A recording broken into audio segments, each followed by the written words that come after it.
Jawa. Perjanjian Giyanti merupakan suatu peristiwa besar di masa silam.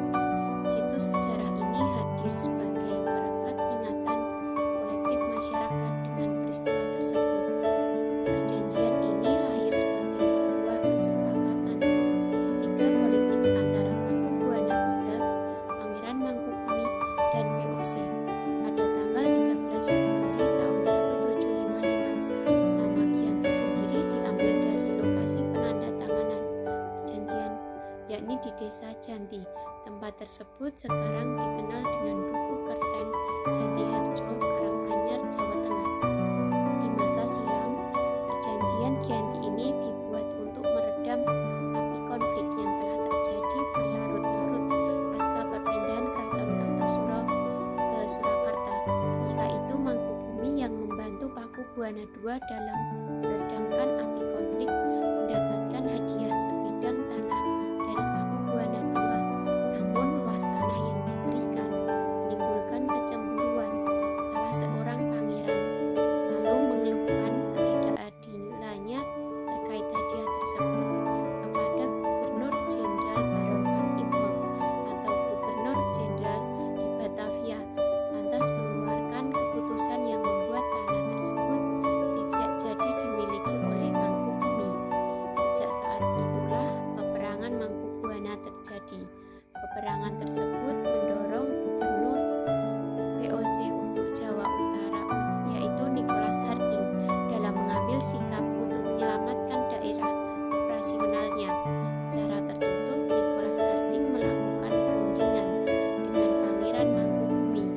Setelah melakukan perundingan tersebut, Nicholas Harting bersepakat dengan Pangeran Mangkubumi yang juga memiliki keinginan untuk menguasai tanah Jawa. Pada tanggal 23 September tahun 1754, nota kesepahaman antara VOC dengan Mangkubumi ternyata terlaksana, dan nota tersebut disampaikan kepada Paku Buwana III, sang pengganti Paku Buwana II, menyatakan Pangeran Mangkubumi mendapatkan wilayahnya tepat pada tanggal 4 November 1754. Paku Buwana III menyatakan persetujuannya terhadap hasil perundingan Gubernur Jawa Utara dengan Mangkubumi.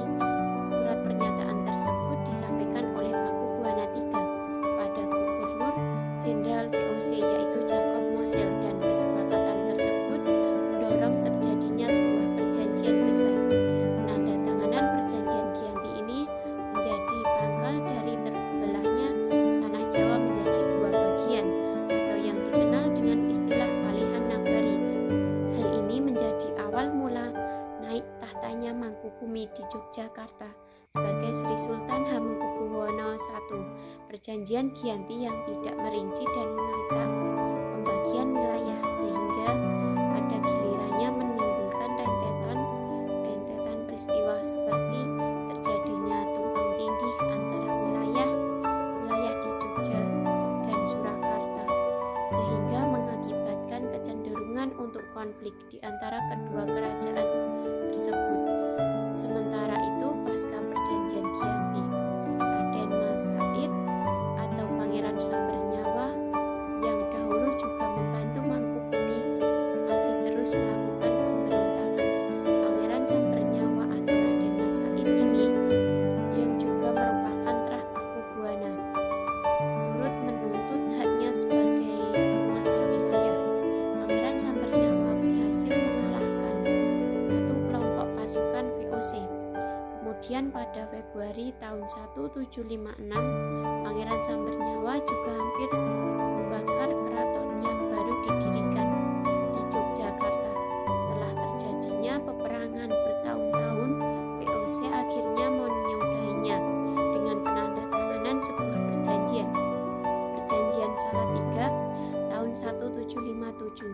Perjanjian ini membuat tanah Jawa kembali terbagi, dan dalam perjanjian ini disepakati bahwa Pangeran Sambernyawa mendapat sebagian dari wilayah Kasunanan Surakarta dengan wilayah kekuasaan yang dikenal dengan Kadipaten Mangkunegaran. Keterbelahan tanah Jawa ini kemudian belum berhenti. Pada tahun 1833